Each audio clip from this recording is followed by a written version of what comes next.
حسین علیہ السلام جو اس عظیم عبادت میں مصروف ہیں ان کی صحت و سلامتی اور حفاظت کے لیے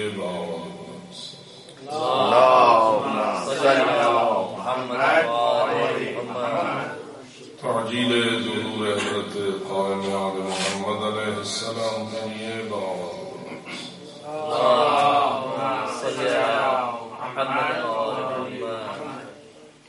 ما شاء الله لا حول ولا قوة إلا بالله العلي العظيم رب اشرح لي صدري ويسر لي أمري واحلل عقدة من لساني يفقهوا قولي أعوذ بالله من الشيطان اللعين الرجيم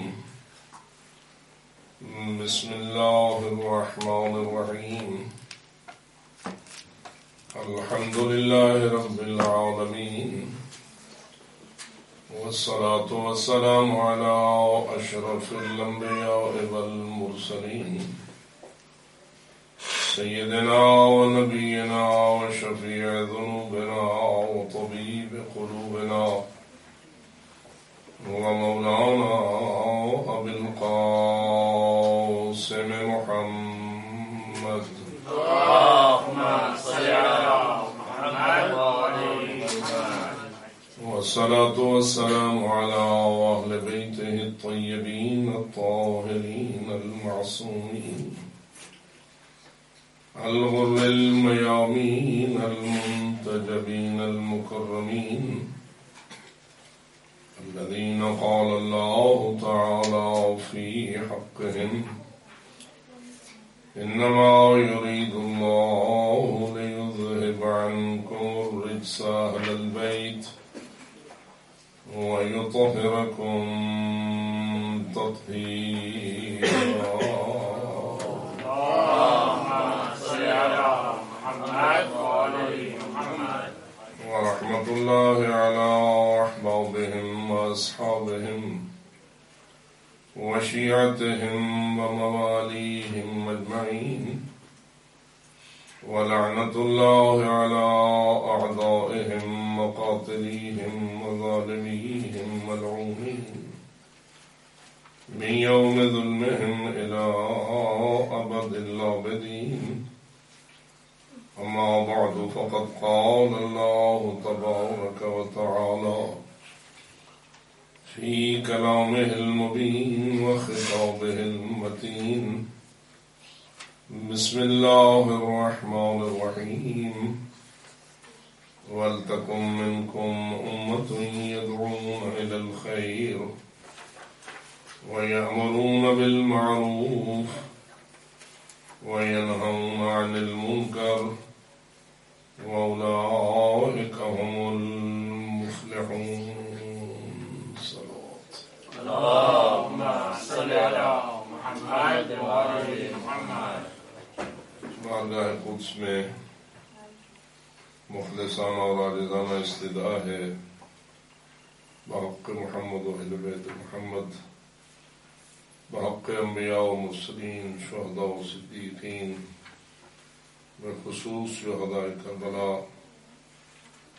اہل ایمان کی ان تمام عبادات کو بالخصوص عزاداری مظلوم والی اس عظیم عبادت کو شرف قبولیت نصیب فرمائے. ہمارے اسلاف جو اس کی عبادت کی حفاظت کرتے رہے اور اسے ایک بہترین وراثت کی شکل میں ہم تک پہنچایا، خداوند منان ان پر اپنی رحمت نازل فرمائے، ان کے گناہوں سے انہیں مغفرت کاملہ سے سرفراز کرے، جنت کے بلند درجات کا انہیں حقدار بنائے، عذاب آخرت سے انہیں اپنی مکمل امان نصیب فرمائے. ہمیں مکتب آل محمد کا سچا تابعدار اور غلام رہنے کی توفیق بخشے، موت کا وقت ہمارے لیے آسان فرمائے، زیارت امیر المومنین اور زیارت ائمہ خدا بوقت موت ہمیں نصیب فرمائے، بعد از موت مغفرت کاملہ اور شفاعت معصومین سے سرفراز فرمائے۔ جتنے اہل ایمان عزاداری میں معاون ہیں خداوند منان ان کو اس تعاون میں مزید توفیق نصیب فرمائے اور سب کو راہ حق پر گامزن رہنے، صراط مستقیم پر جینے، صراط مستقیم پر مرنے اور صراط مستقیم والوں میں سے ہو کر محشور ہونے کی کامیابی نصیب فرمائے۔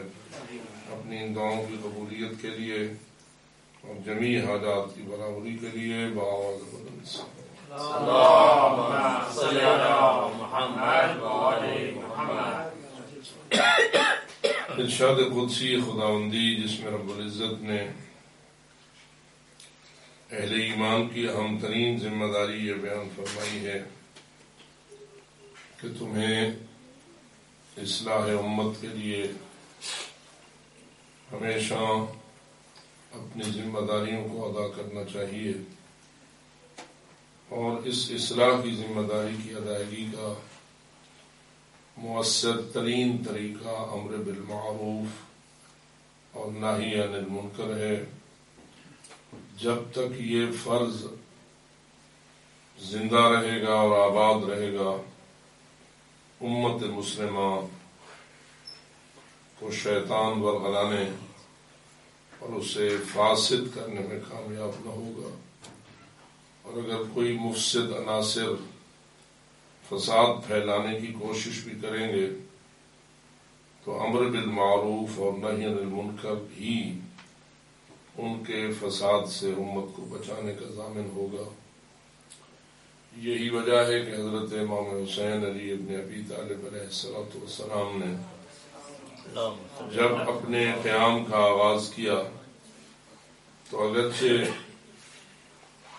شہرت تو اس بات کو حاصل ہوئی ہے کہ یزید ملعون نے مولا سے بیعت مانگی تھی اور حضرت اس انکار بیعت کی وجہ سے راہ شہادت پہ گئے، جس کو کہ بڑے بڑے صاحبان سخن نے بھی اپنے اشعار میں منظوم کیا ہے، اور ایک ربائی بہت زیادہ شہرت والی ہمارے سامنے رہی ہے کہ شاہ است حسین، بادشاہ است حسین، دین است حسین، دین بنا است حسین، سرداد نداد دست دست یزید، حقا کے بنائے لا الہ است حسین۔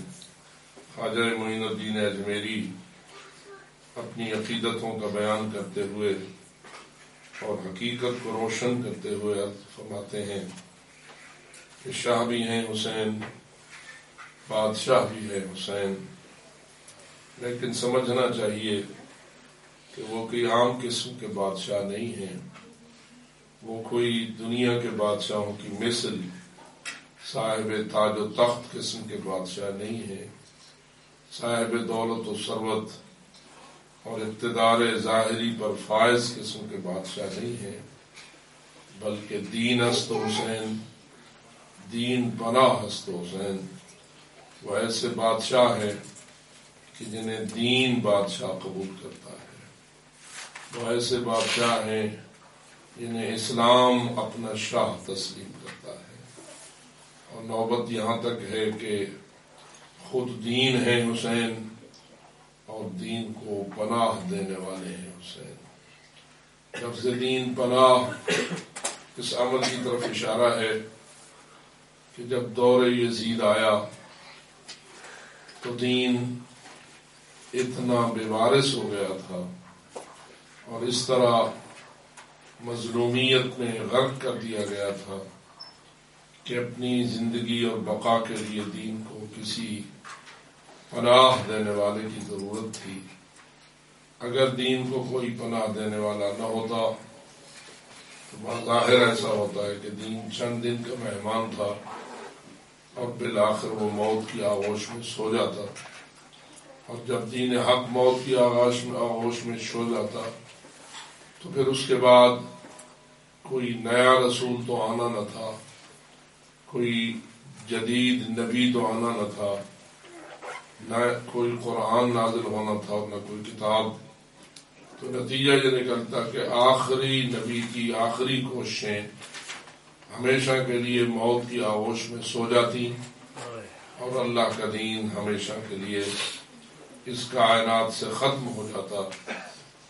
تو اللہ نے جو انتظام کیا تھا اپنے دین کے لیے، نبوت کو اگر آخری قرار دیا تھا، رسالت کو اگر آخری قرار دیا تھا، حضور اکرم صلی اللہ علیہ وآلہ وسلم نے اگر یہ فرما دیا تھا کہ علی منی بمنزلۃ ہارون من موسیٰ الا انہ لا نبی بعدی، کہ میرے بعد کوئی نبی نہیں آئے گا، تو نظام الہی تو یہی تھا کہ اس نے دین بھی مکمل کر دیا تھا اور آخر تک پہنچا دیا تھا، نبوت کا دروازہ بند کر دیا تھا کہ اللہ نے اور کوئی نبی اس لیے نہیں بھیجنا تھا کہ کسی نئے دین کو بھیجنے کا پروگرام ہی تقدیر الہی میں موجود نہیں تھا۔ گزشتہ انبیاء آتے رہے لیکن ان پہ نبوت کا دروازہ بند نہ ہوا، رسول آتے رہے ان پہ رسالت کا دروازہ بند نہ ہوا، لیکن جب حضرت آئے تو آپ پر آخر نبوت کا دروازہ بھی بند کر دیا اور رسالت کا بھی۔ اس کی حکمت کیا تھی، اس کی مصلحت کیا تھی؟ تو تقدیر الہی میں گویا یہ فیصلہ تھا کہ اب اس کے بعد نہ نیا دین نازل کرنا ہے، نہ نئی شریعت نازل کرنی ہے، نہ نئی کتاب نازل کرنی ہے، نہ نیا نبی آنا ہے، نہ نیا رسول آنا ہے۔ تو پھر ہر عقل مند بھی یہ سوچتا ہے کہ یہ کیسا نظام ہے کہ اب دین کو انتہا تک پہنچا دیا گیا ہے، نبی آخری ہے، رسول آخری ہے، شریعت آخری ہے، کتاب خدا آخری ہے، لیکن اس دین کی بقا کا ضامن کون ہے؟ اس دین کے خلاف ہونے والی سازشوں کو ناکام کرنے والا کون ہوگا؟ اس لیے کہ جہاں تک دین دشمن قوتوں کا تعلق ہے، اس سے تو کوئی انکار نہیں کر سکتا کہ دین دشمن قوتیں موجود تھیں، اللہ نے ان قوتوں کو موت کی آغوش میں نہیں سلا دیا تھا۔ سب سے بڑا دین دشمن خود ابلیس ہے، خود شیطان ہے، لیکن اللہ نے شیطان کو موت نہ دی تھی، اس سے اس دنیا کو خالی نہ کیا تھا، اور اکیلا بھی نہ رہا وہ، بلکہ جیسے سورہ والناس ہمیں گواہی دیتی ہے کہ قل اعوذ برب الناس ملک الناس الہ الناس من شر الوسواس الخناس الذی یوسوس فی صدور الناس من الجنۃ والناس۔ یہ جو وسواس ہیں، جو خناس ہیں، جو انسانوں کے دلوں میں وسوسے ڈال کر انہیں دین سے دور کرتے ہیں، حق کا دشمن بناتے ہیں، باطل کے غلبے کا سپاہی بناتے ہیں، ایسے وسواس خناس کیا موجود ہیں یا نہیں؟ تو قرآن کہتا ہے ہاں، جو وسوس فی صدور الناس والے وسواس خناس من الجنۃ والناس، وہ جنات میں بھی بہت بڑے لشکر کے طور پر موجود ہیں اور انسانوں میں بھی بہت بڑی تعداد شیطان کی ایجنٹ ہے، ابلیس کی مرید ہے، ابلیس کی غلام ہے۔ اور آپ دیکھتے ہیں کہ اللہ کی زمین ایسے جنات سے بھی بھری ہوئی ہے اور ایسے انسانوں سے بھی پر ہے کہ جو دین سے عداوت رکھتے ہیں، دین کو مٹانے کی کوشش کرتے ہیں، دین کی ہر روشنی کو بجھانے اور اس نور کو ختم کرنے کے لیے کوشاں ہیں۔ یہ سلسلہ جیسے گزشتہ انبیاء کے زمانے میں تھا، حضور اکرم صلی اللہ علیہ وآلہ وسلم کے زمانے میں بھی تھا اور آج تک ہے، بلکہ قرآن تو یہ کہتا ہے کہ عجیب ہوا اس وقت جب ابلیس نے آدم علیہ السلام کے سجدے سے انکار کیا، اللہ نے اسے کہا فخرج انک رجیم ان علیک لعنتی الی یوم الدین، نکل جا، تو لعنتی ہے، تو مردود ہے، تیرے اوپر میری لعنت ہمیشہ نازل ہوتی رہے گی۔ تو عجیب ہے قرآنی قصہ کہ اللہ لعنتی جسے قرار دے رہا ہے، جسے مردود اور رجیم قرار دے رہا ہے، وہی اس بارگاہ الہی میں ایک درخواست پیش کر رہا ہے، اور اس کی درخواست کیا ہے کہ انذرنی الی یوم یبعثون، اے اللہ مجھے مہلت دے اور لمبی زندگی دے، اور زندگی بھی اس دن تک دے جس دن تو انسانوں کو ان کی قبروں سے دوبارہ اٹھائے گا، جسے ہم کہتے ہیں قیامت یا محشر تک مجھے تو لمبی زندگی دے دے۔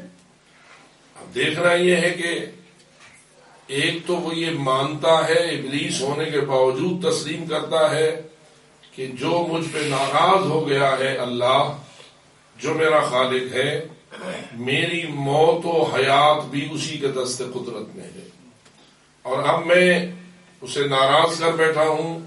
اگر وہ چاہے تو ایک لمحے میں میری زندگی کا خاتمہ کر دے اور میری زندگی کا نام و نشان ہی ختم ہو جائے۔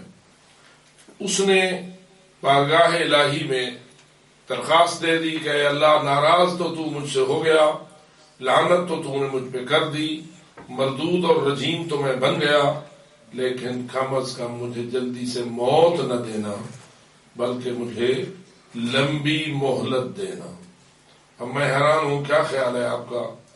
اللہ کو اس کی یہ درخواست منظور کرنی چاہیے تھی یا مسترد کر دینی چاہیے تھی؟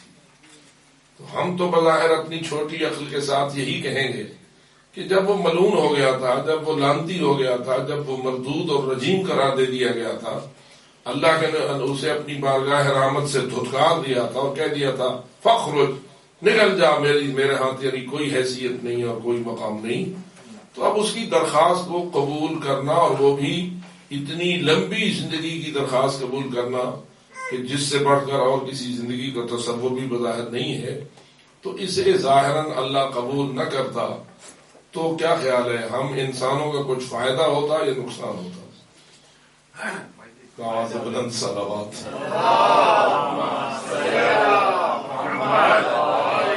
قرآن جو صراحت سے کہتا ہے کہ ان الشیطان للانسان عدو مبین، کہ سب سے کھلم کھلا بڑا دشمنی کرنے والا انسان کا یہ شیطان ہے۔ اب شیطان ہے انسان کا دشمن، اللہ سے مانگ رہا ہے اپنی لمبی زندگی، اور اللہ اسے دے یا نہ دے۔ اب اس پہ ہم اپنی رائے اگر دینے کی چھوٹی سی کوشش کریں تو ہم تو کہیں گے کہ ختم کرے اسے، اللہ جان چھوٹے اس سے، لیکن اللہ نے اسے زندگی کی درخواست قبول کر لی اور فرمایا کہ میں تجھے ایک وقت معلوم تک مہلت دیتا ہوں۔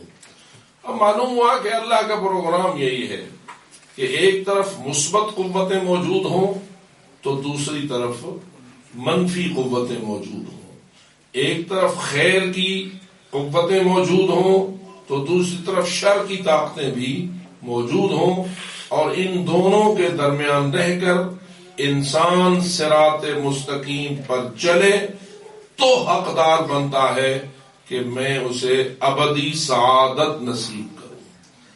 فقط کھانے پینے والی بات تو ہے نہیں، کھانا پینا تو غیروں کے لیے بھی ہے، ابلیس بھی کھا بھی رہا ہے، اس کو بھی رزق مل رہا ہے، اس کا مسئلہ نہیں ہے۔ مسئلہ اصل سب سے بڑی بات سوچنے کی یہی ہے کہ نظام الہی میں آیا دنیا کا رزق زیادہ اہمیت رکھتا ہے یا ابدی سعادت زیادہ اہمیت رکھتی ہے؟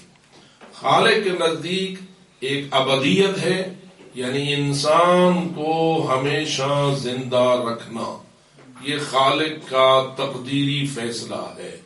اس نے ازل سے یہ فیصلہ کر رکھا ہے کہ جسے میں انسان بناؤں گا، جسے میں آدم علیہ السلام کا بیٹا بناؤں گا، جسے میں آدم کی نسل سے قرار دوں گا، حضرت حوا کی دختر قرار دوں گا، جو انسان بنا کر اس دنیا پہ بھیجا جائے گا، اس کا مقدر ہے کہ اس نے ہمیشہ زندہ رہنا ہے۔ کیا خیال ہے، یہ بات صحیح ہے یا اس میں کوئی شک ہے؟ جی، کیا ہم لوگوں نے ہمیشہ زندہ رہنا ہے یا نہیں؟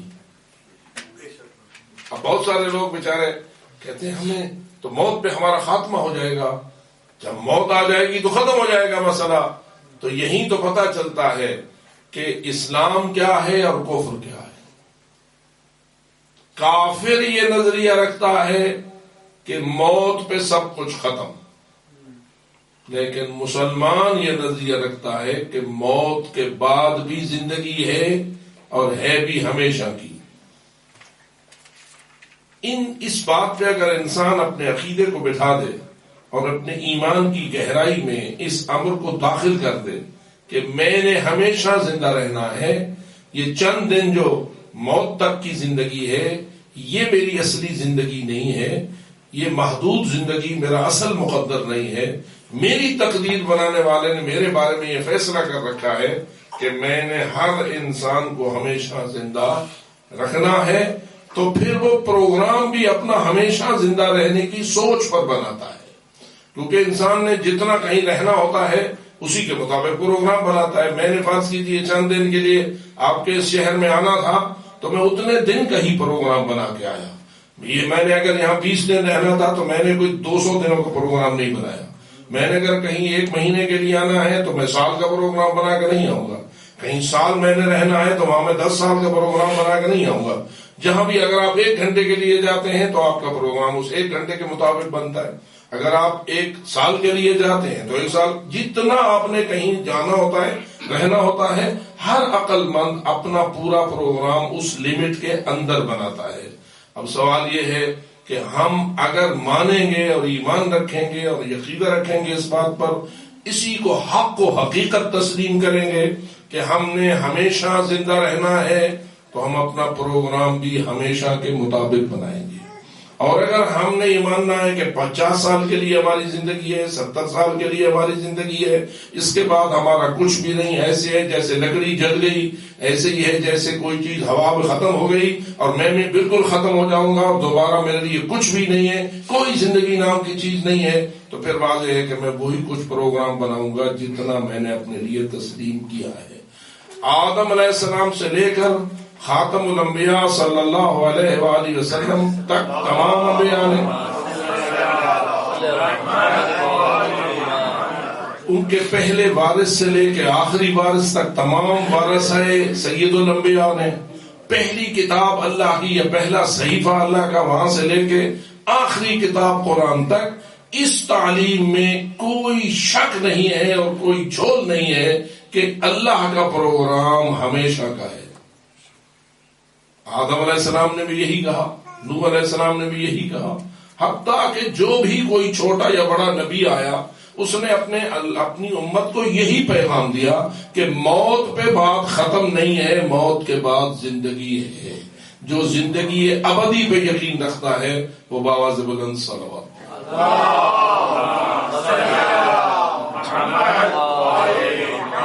لیکن وہ جو ابدی زندگی ہے اس کے لیے 2 صورتیں ہیں. ایک ہے ابدی زندگی سعید رہے، ایک ہے ابدی زندگی بدبخت رہے، جس کو ہم کہتے ہیں جنت اور جہنم.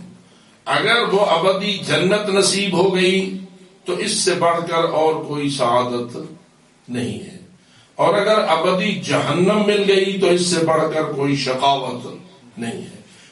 سعید ترین انسان وہ ہے جو ابدی سعادت کا حقدار بن جائے. بدبخت ترین انسان وہ ہے جو ابدی تباہی کا شکار ہو جائے، یعنی جہنم کا شکار ہو جائے. اب یہ کب ہوتا ہے؟ کون بنتا ہے ابدی سعادت کا حقدار، کون بنتا ہے ابدی شقاوت کا حقدار؟ تو یہ تعلیم دی ہے انبیاء نے، یہ درس دیا ہے رسولوں نے. اسی پیغام کو پہنچانے کے لیے سارے آئے اور سب نے اس میں ایک کر کے ایک ہی پیغام دیا کہ اگر تم ہمیشہ کی سعادت پانا چاہتے ہو تو تمہیں کسی ایسے نظام زندگی پر عمل کرنا چاہیے کہ جو نظام زندگی اس نے بنایا ہے، جس نے تمہارے لیے جنت اور جہنم بنائی ہے، جس نے تمہارے لیے ابدی زندگی کا پروگرام بنایا ہے اور جس نے تمہیں ہمیشہ رکھنے کا فیصلہ کر رکھا ہے. وہ جو لائن دے اس لائن پر اپنی زندگی گزارو، اس لائن سے ہٹو گے تو پھر ہمیشہ کی تباہی اپنا مقدر بناؤ گے. اب ایک طرف وہ ہستیاں ہیں جو اس صحیح لائن کا درس دینے کے لیے آتی ہیں، دوسری طرف وہ خبیث شیطان ہیں یا ان کے چیلے چانٹے اور ان کے ایجنٹس ہیں کہ جو ہمیں اس لائن سے ہٹانے کے لیے اپنی ساری چالیں اور اپنے سارے جو ان کے دھوکہ دینے کے طریقہ کار ہیں، ورغلانے کے انداز ہیں، ان کو استعمال کرتے ہیں۔ اور اللہ کا نظام یہی ہے کہ تم ان مثبت اور منفی دونوں قووں کے درمیان نور عقل سے استفادہ کرتے ہوئے، اپنی ان صلاحیتوں سے استفادہ کرتے ہوئے کہ جن کی بنیاد پر میں نے تمہیں اشرف المخلوقات بنایا ہے، جن کی بنیاد پر میں نے تمہیں ہر مخلوق کا سردار بنایا ہے اور ہر مخلوق پر تمہیں حکمرانی کرنے کا اختیار دیا ہے، میں تمہیں عقل کے نور سے نواز چکا ہوں، حکمت کا نور میں نے تمہیں دیا ہے، صحیح و غلط کی پہچان تمہیں میں نے دی ہے، حق اور باطل کی پہچان میں نے تمہیں دی ہے۔ پھر حق کو سکھانے کے لیے میں نے نبوت کا سلسلہ شروع کیا ہے، رسالت شروع کی ہے، امامت اسی لیے ہے، ولایت اسی لیے ہے، کربلا اسی لیے ہے، نجف اسی لیے ہے، قوم اسی لیے ہے، مدارس دینیہ اسی لیے ہیں، علماء حق اسی لیے ہیں، حتیٰ کہ عزاداری حسین بھی اسی لیے ہے کہ تمہیں یہ بتائے کہ وہ لائن کیا ہے، وہ نظام کیا ہے جس کے ذریعہ تم ابدی سعادت کے حقدار بن سکتے ہو۔ اور جو قوتیں اس کے مخالف ہیں، جو قوتیں اس سے ٹکراتی ہیں، جو اس کے مقابلے میں ہمیشہ سازش کرتی ہیں، وہ شیطانی قوتیں ہیں، وہ انسان کی بھی دشمن ہیں اور انسان کے مقصد کی بھی دشمن ہیں۔ تم ان کی چال میں نہ آنا، ان سے بچ کے رہنا اور چلنا تو اسی صراط مستقیم پر چلنا جس کے لیے سورہ فاتحہ میں دعا مانگتے ہو، اہدنا الصراط مستقیم صراط الذین انعمت علیہم غیر المغضوب علیہم ولا الضالین۔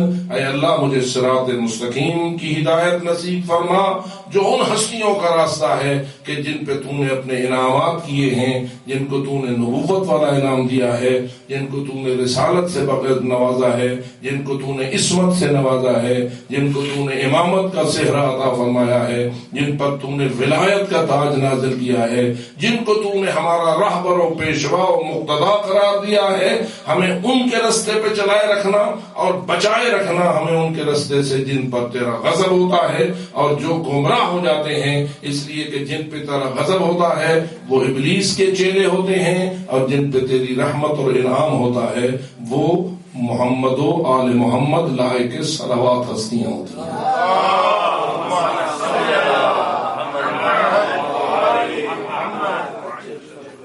جو نظام الہی ہے اس کو ضرور انسان کے سامنے بنیادی طور پر مد نظر رکھنے کی ضرورت ہے۔ جزوی طور پر غور نہیں کرنا چاہیے، کلی طور پر غور کرنا چاہیے، نظام کی حیثیت سے غور کرنا چاہیے، ایک ایک حکم یا ایک ایک فرمان کی حیثیت سے فقط توجہ نہیں دینی چاہیے۔ حضرت امیر المومنین علی ابن ابی طالب علیہ السلام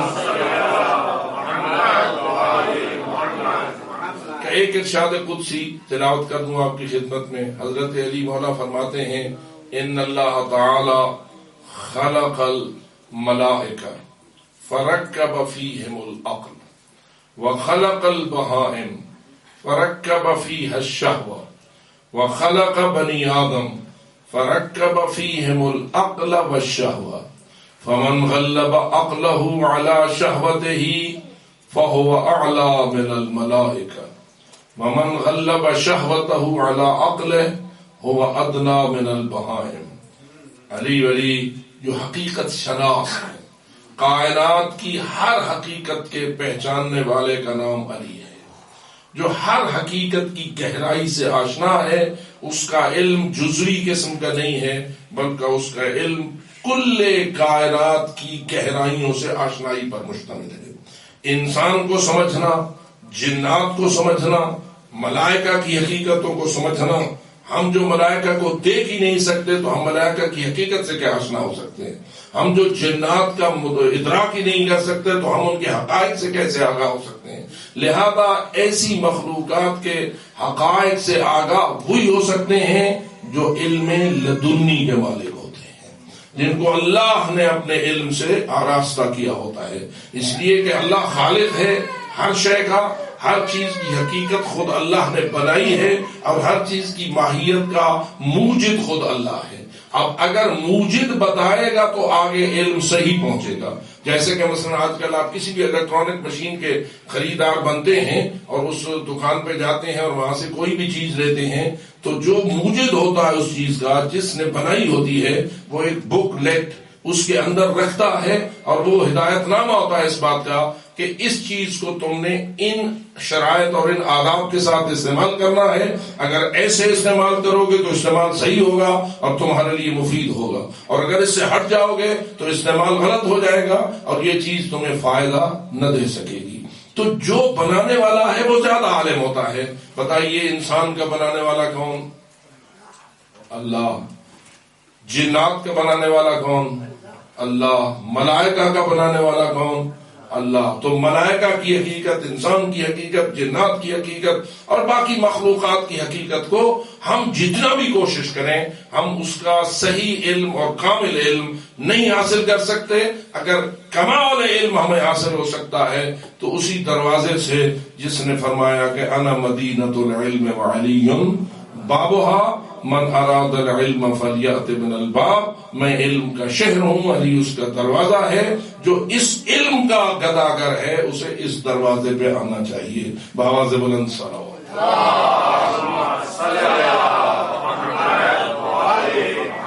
ایک بہت بڑا ہمارے ساتھ ظلم ہوا ہے، کیا کہ رسول اکرم امین تھے اس علم کے۔ رسول کا علم اگر لیا جاتا اہل بیت یعنی باب مدینۃ العلم سے تو خالص علم ہم تک پہنچتا، اگر دوسرے دروازوں سے لیا جائے تو دوسرے دروازے جیسے ہیں ویسے وہ علم منتقل ہوگا اور نتیجتاً صورتحال مختلف ہو جائے گی۔ آپ دیکھیں اس وقت جو رسول کی احادیث کا مجموعہ ہے، دو چیزیں ہیں اسلام میں، ایک قرآن اور دوسرے سنت رسول۔ قرآن تو چلو قرآن ہے، اس کا تو کوئی حرف بھی چھپا ہوا نہیں ہے، بسم اللہ کی با سے لے کے والناس کی سین تک معین ہے اور اس میں کسی شک و شبہ کی کوئی گنجائش نہیں ہے۔ الحمدللہ کہ کلام قرآن کلام خدا ہے اور وہ مکمل طور پر محفوظ ہے، اور اس میں کسی قسم کی کوئی ترمیم، کسی قسم کی کوئی تنسیخ، کسی قسم کی کوئی تبدیلی نہیں ہوئی ہے۔ اور اللہ نے جو وعدہ کیا تھا کہ انا نحن نزلنا الذکر وانا له لحافظون، ہم ہیں اس ذکر اور قرآن کو نازل کرنے والے اور اس کی حفاظت کی ذمہ داری بھی ہمارے ذمہ ہے۔ ہم 1400 سال بعد آئے ہیں لیکن پھر بھی ہم گواہی دیتے ہیں کہ جیسے قرآن امین رسول پر نازل ہوا تھا، اس رسول امین نے 100% اس امانت کی حفاظت کرتے ہوئے اس انداز سے امت کے حوالے کیا ہے کہ آج ہر جگہ قرآن کے نسخے موجود ہیں اور ان میں کوئی ترمیم نہیں ہوئی ہے۔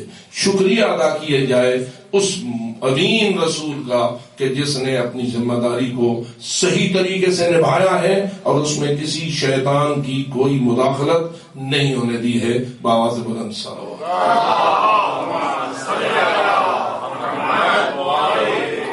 دوسری چیز ہے سنت رسول۔ سنت رسول کسے کہتے ہیں؟ قول رسول، فعل رسول، تائید رسول۔ جو فرمایا رسول نے وہ بھی سنت میں ہے، جو کیا رسول نے، رسول کا مکمل کردار بھی سنت میں ہے۔ حضرت کی ہر حرکت، حضرت کا ہر سکون، حضرت کا بولنا، حضرت کا چلنا، حضرت کا بیٹھنا، حضرت کا دیکھنا، حضرت کے جو حرکات رسول ہیں وہ بھی سنت میں ہیں، جو سکون رسول ہے وہ بھی سنت میں ہے۔ پورا کا پورا کردار رسول سنت رسول ہے۔ اور تیسری چیز علماء یہ کہتے ہیں، اس چیز کو بھی ہم سنت میں سے مانتے ہیں کہ اگر کوئی کام یا کوئی بات رسول اکرم کے سامنے کسی نے کی یا کوئی کام اس نے رسول اکرم کے سامنے کیا اور رسول نے نہ اس کلام پہ اعتراض کیا نہ اس فعل پہ اعتراض کیا اور اس کی تائید کر دی، تو معلوم ہوا یہ تائید یافتہ فعل بھی سنت رسول کا حصہ ہو جاتا ہے۔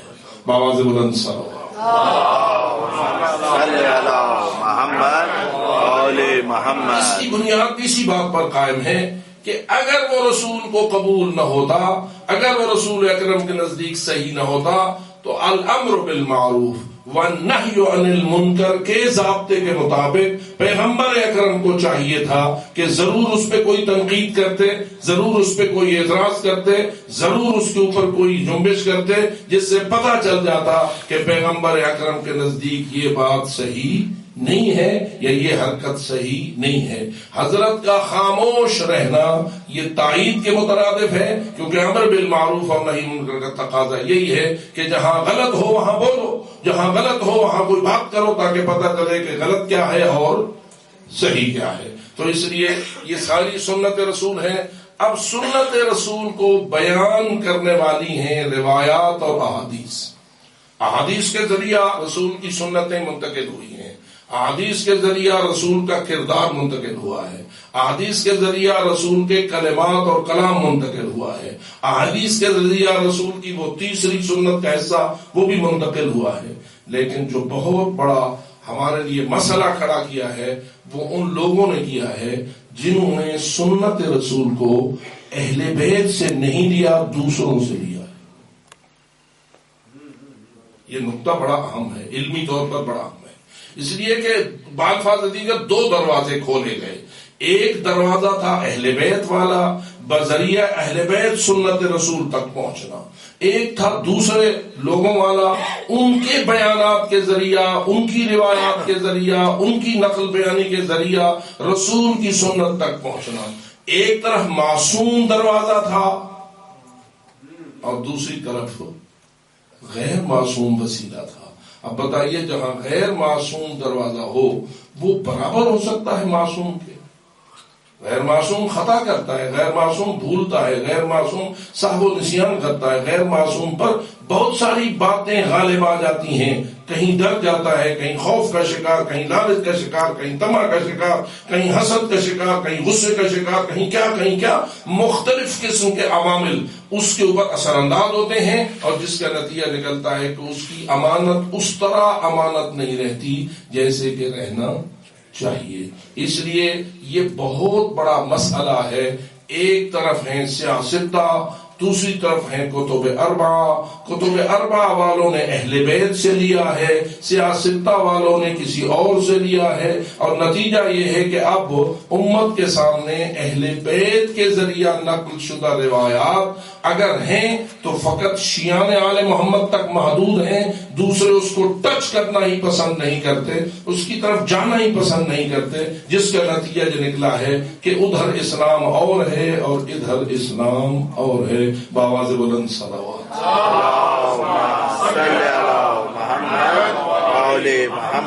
لیکن آئیے شکر کیجئے، اور ممنون احسان ہمیں ہونا چاہیے ہمارے ان بزرگ علماء کرام کا کہ جنہوں نے اس دور میں، کہ جس دور میں کوئی بجلی نہ تھی، کوئی آسانی کے وسائل نہ تھے، نہ بہترین سواریاں تھی، نہ بہترین قلم تھے، وہ کچی سیاہیاں اور کانے کے قلم اور اس قسم کے کاغذ بھی پورا نہیں ملتا تھا، اور سفر کا سامان بھی ان کے پاس نہیں ہوتا تھا۔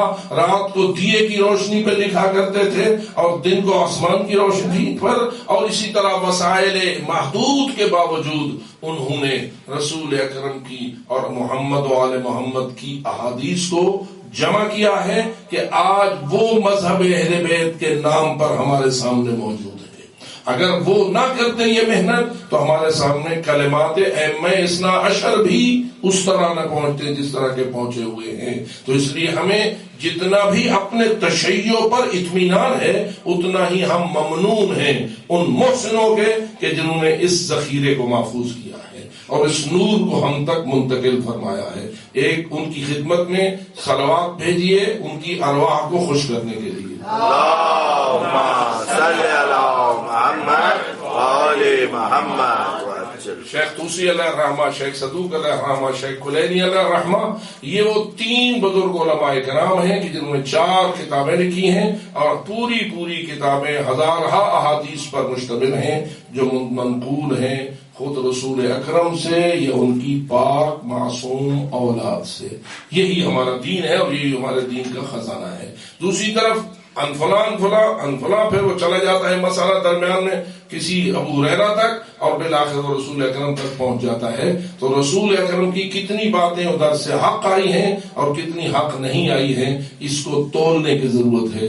جبکہ آپ دیکھتے ہیں کہ عجیب و غریب صورتحال تاریخ میں رہی ہے. حضرت رسول اکرم کے بعد پہلی 2 خلافتوں میں تو بلکہ 3 خلافتوں میں یہ حکم تھا کہ رسول کی احادیث کو نوٹ ہی نہ کیا جائے، رسول کی احادیث کو لکھا ہی نہ جائے. دلیل کیا تھی؟ اس لیے نہ لکھا جائے کہ کہیں قرآن سے لوگ بھاگ نہ جائیں. آپ غور کریں. اب فرض کیجئے کہ بعد کو جب حدیث نویسی شروع ہوئی، فرض کیجئے کہ وہ جو 25 سال 30 سال رہے اس میں حدیث نویسی نہ ہوئی اور بعد کو حدیث نویسی ہوئی، حدیثیں بھی جمع ہو گئیں، کتابیں بھی حدیثوں کی آ گئیں، قرآن بھی موجود ہے. تو کیا ان حدیث نے قرآن کو محفوظ کیا یا قرآن کے ساتھ مقابلہ کیا؟ حدیث اور قرآن میں کوئی خاص فرق نہ ہوا، اور قرآن کی عزت کم نہیں ہوئی، قرآن کی توقیر کم نہیں ہوئی، قرآن کی حیثیت کو کوئی چیلنج نہیں کیا گیا. تو معلوم ہوا یہ پتہ نہیں کیسے لوگ تھے جن کی جو خلافت رسول میں بیٹھے تھے اور اعلان یہ کرتے تھے کہ حدیث نویسی نہ کی جائے اس لیے کہ قرآن کو نقصان پہنچے گا. لیکن ایک علی تھا جو باوجود ہزارہا مشکلات کے اپنے ماننے والوں میں رسول کی احادیث نویسی کی بنیاد ڈال رہا تھا. تو اس لیے اہل بیت کا انداز اور ہے اور غیر اہل بیت کا انداز اور. خیر، تو میں یہ کہہ رہا تھا آپ کی خدمت میں کہ اگر حقیقت شناسی چاہیے اور صحیح حقیقت شناسی چاہیے تو اس کے لیے کس دروازے پہ جانا پڑے گا؟ اہل بیت کے دروازے پہ جانا پڑے گا. اس لیے کہ اگر حقائق سے آشنا ہیں تو آل محمد آشنا ہے، اور آل محمد وارث ہیں اس علم کے جو رسول اکرم کے سینے پہ نازل ہوا. تو دراصل وہ حقیقتیں جو اللہ نے پاک پیغمبر کو بتائی تھیں وہ منتقل ہوئی ہیں مولا علی کی طرف، اور مولا علی نے اس حدیث میں یہ ارشاد فرمایا کہ ان اللہ تعالی خلق الملائکہ، اللہ نے ملائکہ کو خلق فرمایا تو رکب فیہم العقل، ان کو نور عقل سے آراستہ کیا. کیا خیال ہے، ملائکہ عقل مند مخلوق ہوئی یا غیر معقول؟ ملائکہ کے پاس عقل ہے یا نہیں؟ کچھ لوگ کہتے ہیں ملائکہ مشینری ہیں، جیسے آج کل مشینری ہے. مشین کے پاس عقل ہوتا ہے؟ کوئی بھی الیکٹرانک مشین ہو، حتیٰ کہ کمپیوٹر عقل کا مالک ہے یا عقل کا مالک نہیں ہے؟ فرق ہوتا ہے انسان کی سوچ اور کمپیوٹر کے کردار میں. بابا سے بلند صلوات اللہم صلی علی محمد وآل محمد. بڑی ترقی یافتہ مشینری ہے کمپیوٹر، لیکن انسانی عقل کا مقابلہ نہ کر سکا ہے اور نہ کر سکے گا. اللہ نے ملائکہ کو عقل دیا. پھر مولا فرماتے ہیں وَخَلَقَ الْبَهَائِمَ، اللہ نے جانوروں کو پیدا کیا. ان جانوروں کو رکب فیہ الشہوہ، ان کو شہوات و خواہشات عطا فرمائی. ان کے پاس خواہشات ہیں، عقل نہیں. ملائکہ کے پاس عقل ہے، خواہشات نہیں. وخلق بنی آدم، ان بنی آدم انسانوں کو خلق کیا تو رکب فیہم العقل والشہوہ، ان کو نور عقل سے بھی آراستہ کر دیا اور ان کو شہوات و خواہشات بھی دے دی. اب ذرا تھوڑا سا اپنی طرف توجہ کیجئے. کیا ہمیں مولا علی کا فرمان اپنے اوپر فٹ نظر آتا ہے یا نہیں؟ ہم اپنے علم وجدانی کے بھی تو مالک ہیں نا. اپنے اندر جو کچھ موجود ہے اس کے لیے ہمیں کسی اور سے پوچھنے کی ضرورت نہیں ہوتی کہ مجھے پیاس لگتی ہے یا نہیں، مجھے بھوک لگتی ہے یا نہیں، مجھے شہوت لاحق ہوتی ہے یا نہیں. یہ چیزیں دوسروں سے پوچھنے کی ہوتی ہیں یا انسان خود بخود ان کا عالم ہو جاتا ہے. تو یہ وجدانی چیزیں ہیں. بہت سارا علم وجدانی ہے جس کے لیے کسی استاد کی ضرورت نہیں ہوتی، کسی معلم کی ضرورت نہیں ہوتی. یہ جو علم وجدانی کے ساتھ تعلق رکھنے والی چیزیں ہیں ان کے حوالے سے میں آپ سے یہ سوال کر رہا ہوں، کیا فیصلہ کرتے ہو اس بات کا کہ ہمارے اندر نور عقل موجود ہے؟ جس کو اللہ نے عقل دیا ہے وہ شکریہ کے لیے ایک سروات پڑھ کے اللہم صلی علی محمد وآل محمد. آگے جائیں. چلیے، شہوات و خواہشات نفسانیہ، جسے قرآن نے ہوائے نفس کے نام سے بھی یاد کیا، یا کہا ہے کہ اسے فجور و تقوی سے آراستہ کیا ہے. تو یہ جو خواہشات نفس ہیں، جیسے وما ابرئ نفسی ان النفس لامارۃ بالسوء، کہ یہ ہمیشہ برائیوں کا حکم دیتا ہے نفس، اور خواہشات انسان کو شیطان کی منشا کی طرف کھینچتی ہیں. کیا یہ بھی ہمارے اندر ہیں یا نہیں؟ جو اپنے اندر خواہشات پاتا ہے وہ بھی ایک صلوات اللہم صلی علی محمد و آل محمد. اب عجیب ہے، ملائکہ کے پاس عقل ہے، شہوات نہیں، خواہشات نہیں، ہوائے نفس نہیں. ان جانوروں کے پاس ہوائے نفس ہے، خواہشات ہیں، شہوات ہیں، لیکن ان کے پاس عقل نہیں.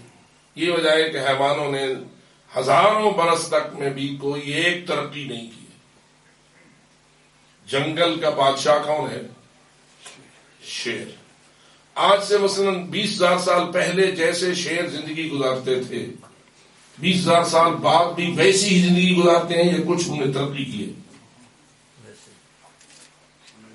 وہی زندگی ہے جو آج سے ہزاروں برس پہلے جنگل کا شیر گزارتا تھا، آج بھی وہی ہے. اس نے کوئی ترقی نہیں کی. کیوں؟ اس لیے کہ ترقی کی جو بنیاد ہے وہ نور عقل ہے. جہاں عقل ہوگا ترقی ہوگی، جہاں عقل نہیں ہے، فکر نہیں ہے، ترقی نہیں. انسان آپ دیکھ رہے ہیں، میں کبھی کبھی سوچتا ہوں اگر لندن میں آ جائے ہارون رشید، اپنے زمانے کا بہت بڑا با اختیار بادشاہ، جس کی کہتے ہیں کہ مملکت میں سورج غروب نہیں ہوتا تھا. پوری اسلامی کنٹری جو اس وقت تھی، جو آج 50 یا اس سے بھی زیادہ ممالک اسلامیہ پر مشتمل ہے، اس پر ایک شخص حکومت کرتا تھا. اب آپ دیکھیں کہ اس کی دولت و ثروت اور اس کے وسائل آرام کتنے تھے، لیکن اگر آ جائے لندن میں تو کیا کہے گا، میں زمین میں ہوں یا کسی اور جگہ ہوں؟ واضح ہے کہ وہ اس منظر کو دیکھ کر کہے گا یہ تو کوئی زمین ہی نہیں ہے، پر نہیں ہم کہاں چلے گئے، یہ زمین کا علاقہ ہی نہیں، کوئی زمین کا شہر ہی نہیں. بنتے تو وہی نظر آتے ہیں جیسے انسان ہیں، لیکن ان کی بود و باش اور ان کے وسائل زندگانی بالکل منفرد ہیں، اور ان کا کوئی تعلق نہیں ہے اس دور کے ساتھ جس دور میں ہارون زندگی گزارتا تھا. تو معلوم ہوا یہ اتنی بڑی ترقی انسان کو اس کی نور عقل و فکر کے صدقے نصیب ہوئی. تو اللہ نے انسان کو عقل بھی دی اور خواہشات بھی. حیوانات کو خواہشات دی، عقل سے محروم رکھا. ملائکہ کو عقل عطا کی لیکن خواہشات سے محروم رکھا. اب آخری جملہ امیر المومنین کا یقیناً قابل غور ہے. فرماتے ہیں من غلب عقلہ علی شہوتہ هو اعلی من الملائکہ. جو انسان اپنی عقل کو اپنی خواہشات پہ غالب کر کے زندگی گزارے گا، وہ ملائکہ سے بھی بلندر ہو جائے گا. لیکن ومن غلب شہوتہ علی عقلہ هو ادنی من البہائم. جو اپنی خواہشات کو اپنی عقل کے تقاضوں پہ غالب کر کے زندگی گزارے گا، وہ ان جانوروں سے بھی بدتر ہو جائے گا. انسان کو کیا چاہیے، ترقی یا تنزلی؟ ترقی ہے ملائکہ سے بلند ہو جانا، تنزلی ہے ان حیوانات سے بھی پستر ہو جانا. کیسے ملے گی یہ ترقی اور کیسے ہوگی وہ تنزلی؟ نسخہ بڑا آسان ہے. جو اپنی عقل کو خواہشات پہ غالب کرے گا، کیونکہ ملائکہ کے پاس خواہشات تو ہے نہیں، بے شک وہ عقل کے تقاضوں کے مطابق زندگی گزارتے ہیں، لیکن ان کی دوڑ میں کوئی رکاوٹ نہیں ہے، ان کے اندر کوئی مانع چیز موجود نہیں ہے، اس لیے ان کی اسٹیٹ فارورڈ ہوتی ہے کوشش، اور وہ سیدھا اللہ کی اطاعت کے لیے چلتے ہیں. لیکن ایک وہ اللہ کا تابعدار ہے جسے پاؤں میں بیڑیاں ڈالی گئی ہیں، ہاتھ میں ہتھکڑیاں ڈالی گئی ہیں، گلے میں رسوا ڈالا گیا ہے، ہزارہا قسم کی تنابوں سے کھینچ رہی ہیں، اور ان تمام تنابوں کو توڑتے ہوئے چلتا ہے سیدھا صراط مستقیم پر. ملائکہ اس کا کیسے مقابلہ کر سکتے ہیں؟ ملائکہ اس کے ساتھ مساوی کیسے ہو سکتے ہیں؟ اس لیے علی حیدر کرار نے فرمایا کہ هو اعلی من الملائکہ، جو صحیح تابعدار محمد و آل محمد ہوتا ہے اور دین کی صحیح روش پہ چلتا ہے، عقل کے صحیح تقاضوں پہ عمل کرتا ہے، خواہشات کو دبا کے رکھتا ہے اور اتنا لیتا ہے فائدہ جتنا عقل اجازت دیتی ہے، تو نتیجہ یہ نکلتا ہے کہ ملائکہ اس کا مقابلہ نہیں کر سکتے۔ آپ ذرا غور تو کریں، یہ کیسی عجیب حدیث ہے کہ فرماتے ہیں حضرت رسالت مآب الا ومن مات علی حب آل محمد جعل اللہ قبرہ مزارا لملائکۃ الرحمہ، جو محب اہل بیت حب آل محمد پہ فوت ہوتا ہے، اللہ اس کی قبر کی مٹی کی ڈھیری کو ملائکہ کے لیے جائے زیارت بنا دیتا ہے۔ یہ قبریں جن میں محبان آل محمد دفن ہوتے ہیں، یہ قبور جن میں تابعداران اہل بیت دفن ہوتے ہیں، آسمان سے اترتے ہیں ملائکہ اس قبر کی مٹی کی ڈھیری کو سلام پیش کرنے کے لیے۔ کیوں؟ اس لیے کہ اس کے اندر وہ دفن ہے کہ جس نے آل محمد کی اطاعت کرتے ہوئے اپنی عقل کو اپنی خواہشات پر سوار کیا۔ ہاں ایک جملہ اور عرض کر دوں، عقل انسانی سے بھی خطا ہوتی ہے یا نہیں؟ ماشاءاللہ سارے عقل مند بیٹھے ہو، بتائیے ہم آپس میں کبھی اختلاف کرتے ہیں، میں کہتا ہوں میری عقل یہ کہتی ہے، دوسرا مقابلے والا کہتا نہیں میری عقل یہ کہتی ہے، اب ہمارا آپس میں ایک دوسرے کے ساتھ متصادم فیصلہ ہوتا ہے، ان دونوں میں حق ہے یا کوئی ایک حق ہے؟ جب فیصلے آپس میں متصادم مختلف ہوں تو دونوں حق پر ہوتے ہیں، یہ ایک حق ہوتا ہے؟ حق تو ایک ہوتا ہے، حق کا مقابلہ نہیں کرتا، حق سے تصادم نہیں کرتا، حق اور باطل کا جھگڑا تو ہو سکتا ہے، حق کا حق سے تو جھگڑا نہیں ہو سکتا۔ اور جب ایک راستہ حق ہوتا ہے اور دوسرا حق نہیں ہوتا تو پھر سوال یہ ہے کہ ہم ان دو میں سے کس کو حق مانیں جبکہ دونوں عقل مند ہیں؟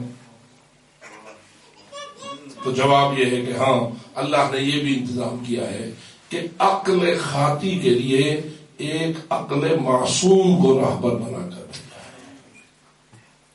عقل خطا کار کے لیے کس کو راہبر بنا کر بھیجا ہے؟ عقل معصوم کو، تاکہ جہاں ان عقل مندوں کا آپس میں اختلاف ہو جائے تو اس وقت یہ معصوم کی طرف توجہ کریں، اور جو فیصلہ معصوم کرے گا وہ بھی عقل کے مطابق ہوگا، لیکن ان کو رہنمائی بخشے گا کہ حق وہ ہے جو محمد و آل محمد نے فرمایا ہے۔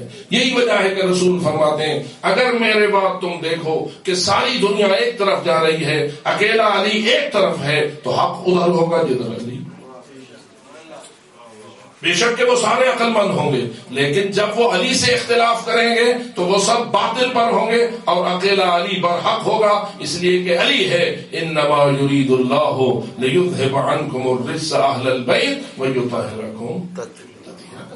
اللہم صلی علی محمد وآل محمد۔ ہمارے ہاں تو یہ مسئلہ بڑا آسانی سے حل ہو جاتا ہے عقل معصوم کی وجہ سے، لیکن جو کہتے ہیں رسول کے بعد اور کوئی معصوم ہے ہی نہیں، ان کے ہاں دیکھ رہے ہیں امام بن گئے ہیں اور اماموں کا آپس میں کوئی فیصلہ عقلی نہیں ہو سکا ہوا ہے۔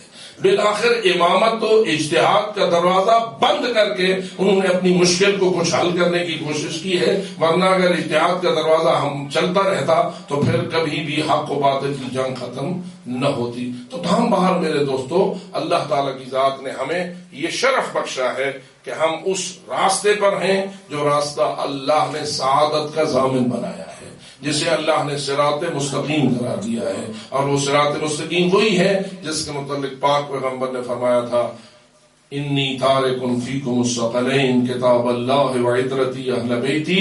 یہ دو چیزیں ہیں تمسکتم بہما لن تضلوا بعدی ابدا، اگر قرآن اور اہل بیت کا دامن تھامے رہو گے تو میں محمد ضمانت دیتا ہوں کوئی بھی شیطانی قوت تمہیں گمراہ کرنے میں کامیاب نہیں ہو سکے گی۔ اور الحمدللہ ہم اسی پر قائم ہیں، اسی پہ جینا چاہتے ہیں، اسی پہ مرنا چاہتے ہیں، اور اسی پہ اپنی نجات ابدی کے حصول کا یقین رکھتے ہیں۔ اسی کو مکتب اہل بیت کہتے ہیں، اسی کو مکتب اثنا عشری کہتے ہیں۔ یہی ان 12 اماموں کی ہدایت ہے کہ جن سے ہٹ کر ہدایت کا راستہ کہیں نصیب ہی نہیں ہو سکتا ہے۔ لیکن کیا اس ہدایت کے راستے کے دشمن بھی ہیں یا نہیں؟ شیطان اپنی چالیں چلتا ہے یا نہیں؟ من الجنت والناس، دونوں قسم کے شیطان مل کر اپنی سازشوں کو چلاتے ہیں یا نہیں؟ اور جب وہ چلاتے ہیں تو ان سازشوں کے مقابلے کے لیے کیا چاہیے؟ تو جواب یہی ہے، ان سازشوں کے مقابلے کے لیے آزاداری چاہیے، ان سازشوں کے مقابلے کے لیے حسینیت چاہیے، حق کے احقاق کے لیے بھی حسینیت چاہیے، باطل کے ابطال کے لیے بھی حسینیت چاہیے، لیکن وہ معاملہ اتنا آسان نہیں ہوتا ہے۔ نتیجہ یہ نکلتا ہے کہ حضرت امام حسین علیہ السلام کو اپنی اہل و عیال سمیت مدینہ چھوڑنا پڑتا ہے۔ اگر اکیلے حق کو بچا سکتے ہوتے تو یقیناً اپنی بہنوں کو ساتھ نہ لے جاتے، اگر تنہا یہ فریضہ انجام دے سکتے ہوتے اور ان کے بغیر یہ فریضہ ادا ہو جاتا تو کبھی اپنی ان عظیم پردہ دار بہنوں اور بیٹیوں کو کہ جن کی مثل کائنات میں کوئی پردہ دار نہ تھا، ان بیویوں کو لے کے چلے تو یہ مقصد بڑا اہم تھا، اور وہ مقصد دین کی حفاظت تھی۔ قیامت تک کے لیے یزیدیت کو شکست دے کر اس راستے کو نورانی رکھنا تھا کہ جس راستے پر چلے بغیر کسی کو سعادت ابدی نصیب نہیں ہو سکتی۔ لیکن اس کے لیے کتنا حلم چاہیے، اس کے لیے کتنا حوصلہ چاہیے، اس کے لیے کتنا صبر چاہیے، اس کے لیے کتنا اطمینان نفس چاہیے، یہ انہی کے پاس موجود تھا جو تمہیں میدان کربلا میں نظر آئے۔ اور وہ اتنے پختہ یقین تھے کہ 3 دن تک پانی بند رہا، لیکن کیا کسی نے یہ کہا کہ مولا ان کے ساتھ کوئی کمپرومائز کر لو تاکہ ہم اپنے بچوں کے لیے پانی تو مہیا کر سکیں؟ آپ جانتے ہیں بڑے تو پھر بھی سمجھدار ہوتے ہیں، چلو وہ سمجھ کے صبر کر لیتے ہیں، لیکن چھوٹے بچوں کو تو پتہ نہیں ہوتا کہ ہمارا پانی کیوں بند ہے اور ہمیں پانی کیوں نہیں دیا جاتا۔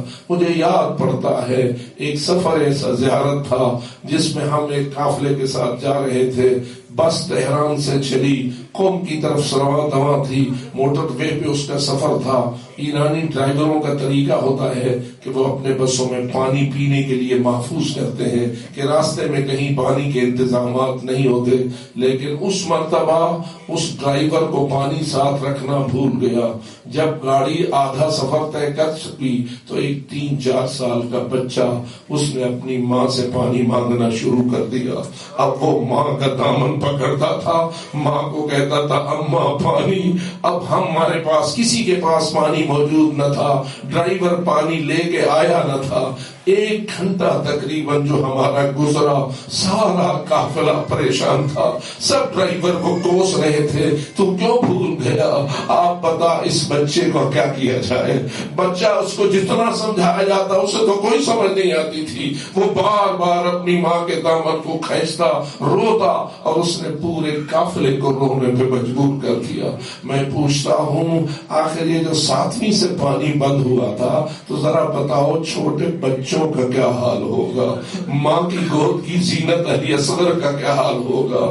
ہاتھوں میں لیے خشک پیالے اٹھا کر سکینہ بی بی کی قیادت میں چلنے والے پیاسوں کے جلوس، جو کبھی اس خیمے میں جاتے پھوپھی پانی، کبھی اس خیمے میں جاتے خالہ پانی، کبھی اس خیمے میں جاتے اماں پانی، لیکن پانی نام کی کوئی چیز موجود نہ تھی۔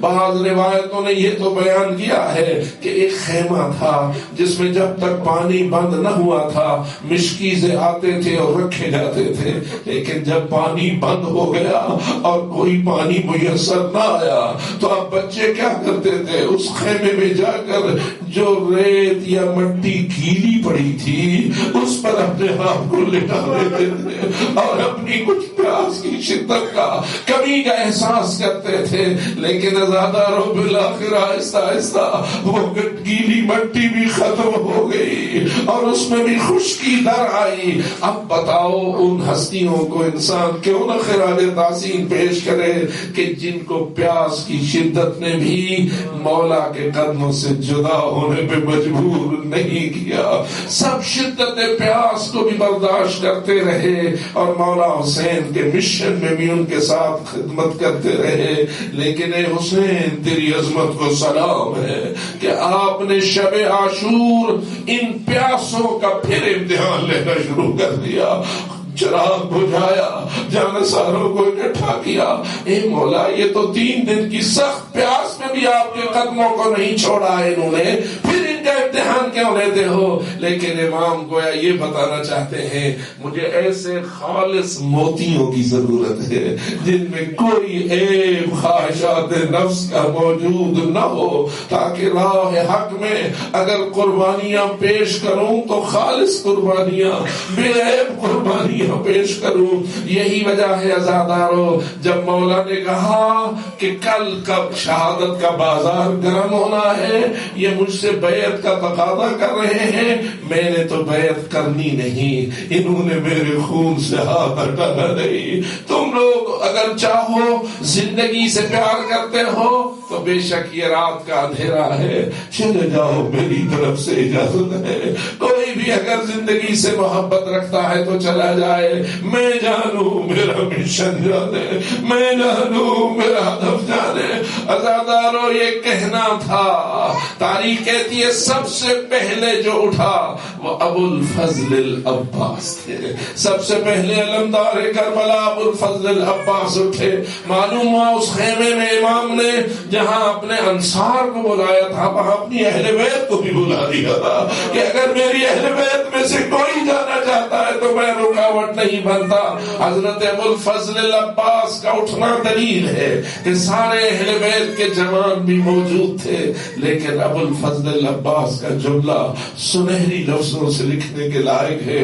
فرماتے ہیں کہ مولا کیا اس لیے چلا جاؤں؟ آپ شہید ہوں میں زندہ رہوں، آپ کو قتل کر دیا جائے میں زندہ رہوں، مجھے اس زندگی کی کوئی ضرورت نہیں ہے جو آپ کی شہادت کے بعد میرا مقدر بنے. جینا بھی آپ کے قدموں میں ہے، شہید بھی آپ کے قدموں میں ہونا ہے. اب بتاؤ کیا دل میں جگہ ہے حضرت امام حسین کے اس ابو الفضل العباس کی، اور اس کے بعد ان صحابہ اور دوستوں کی جن میں سے کوئی کہتا ہے مولا یہ تو ایک زندگی ہے نا، اگر مجھے 70 بار دی جائے اور ہر بار تیرے قدموں پہ نثار ہو تو یہ تو قبول کر لوں گا، لیکن چھوڑ کے جانا گوارا نہ کروں گا. کوئی کہتا ہے 1000 بار زندگی ملے اور آپ پر نثار ہو اس کو بھی قبول کروں گا لیکن چھوڑ کے نہیں جاؤں گا. کوئی کہتا ہے بدن قیمہ کر دیا جائے، آگ میں جلا دیا جائے، راکھ بن جائے، اندھیری اڑا کے لے جائے میری اس بدن کی خاک کو، تو یہ سب برداشت ہے، لیکن ایک فرزند زہرا تجھے چھوڑ کے جانا قبول نہیں ہے. اب آؤ عزادارو، یہ جانثار، یہ مخلصی، یہ وہ کہ جو اپنا سب کچھ حسین کے مشن پہ مارنے کے لیے تیار ہے. آخر وہ وقت کتنا تلخ ہوگا جب کہیں عباس تھے، کہیں علی اکبر، سب کے لاشیں پڑے ہوئے تھے، میدان کربلا ان لاشوں سے بھرا ہوا تھا، درمیان میں اکیلا کھڑا تھا زہرا کا لال. نظر یمین و نظر شمال، کبھی دائیں دیکھتے تھے کبھی بائیں دیکھتے تھے، سوائے خون میں آغشتہ جنازوں کے اور کچھ نظر نہ آتا تھا. تو وہاں کھڑے ہوئے کہتے تھے حل من ناصر ینصرنا، کوئی رہ گیا ہے جو ہماری مدد کرے؟ جب اس کا بھی کوئی جواب نہ آیا تو امام نے فرمایا یا فرسان الحیجہ و یا ابطال الصفا مالی ینادیکم ولا تجیبون. اور میرے مخلص با وفا ساتھیو، اور میرے جانثار مجاہدو، کیا ہوا ہے؟ میں تمہیں بلاتا ہوں مجھے جواب نہیں دیتے ہو. کتنی میٹھی نیند سو گئے ہو، اور میری آواز پہ 100 مرتبہ لبیک کہنے والوں اب کیوں نہیں لبیک کہتے ہو؟ پھر خود فرماتے یہ ادھر چلے گئے جہاں سے کوئی واپس نہیں آیا.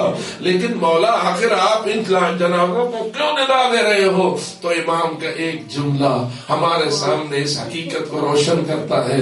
امام فرماتے ہیں قوموا ایھا الکرام، اور میرے عزت والے ساتھیوں ذرا ایک مرتبہ اٹھو. کس لیے اٹھو؟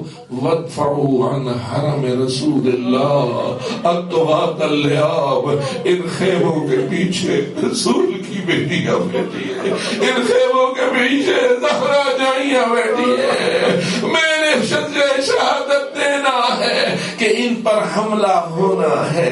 کوئی ہے جو ان کی حرمت کا تحفظ کرے, کوئی ہے جو ان کی پردوں کی حفاظت کرے. کتنا درد ہے مولا کے سینے میں. قوموا ایھا الکرام واتوا عن حرم رسول اللہ, رسول کی بیٹیوں کے پردوں کی حفاظت کے لیے اٹھو. بس آخری جملے میں کہتا ہوں, ہاں مولا آپ تو یہ درد سینے میں لے کے چلے گئے, لیکن کس نے دیکھا وہ منظر؟ آؤ اس مولا کو خراج تحسین پیش کرے جو بیمار تھے, بستر پر تھے اور ساری زندگی رو کے یہ کہتے رہے نہ بھولا ہوں نہ بھولوں گا. کیا نہ بھولوں گا؟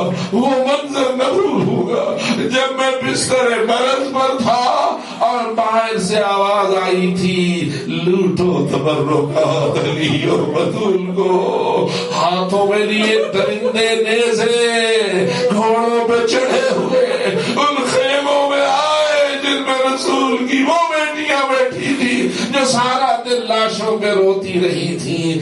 لیکن مولا کیا حال ہوا؟ ایک جملہ سجاد کا جملہ یہ ہے کہ میں نے دیکھا منظر کیا تھا, یلدن بعضہن ببعض, اور جو کوئی چارہ ان بیویوں کا نہ چلتا تھا تو ایک دوسری کے پیچھے چھپ چھپ کے بنا لیتی تھی, ایک دوسری کی پشتوں کی بنا لیتی تھی. ہائے میرے والو, آؤ اس منظر کو دل میں بناؤ. میں تو یہ سمجھتا ہوں کچھ شاید یہ منظر بنا ہوگا جو عمر رسیدہ بیویاں ہوگی وہ آگے آ گئی ہوگی اور جو جوان خواتین ہوگی وہ پیچھے چھپ رہی ہوگی, کیونکہ جو عصمت بیویاں ہوتی ہیں ان کا یہی طریقہ ہوتا ہے.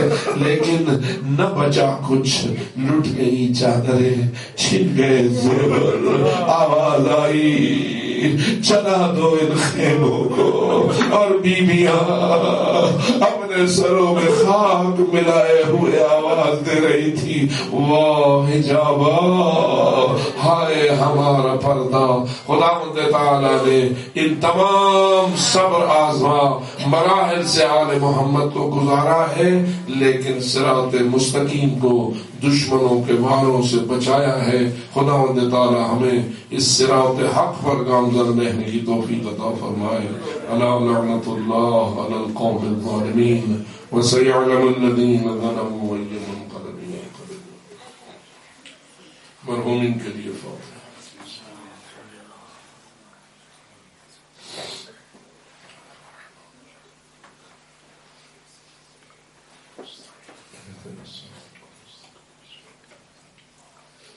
غير المغضوب عليهم.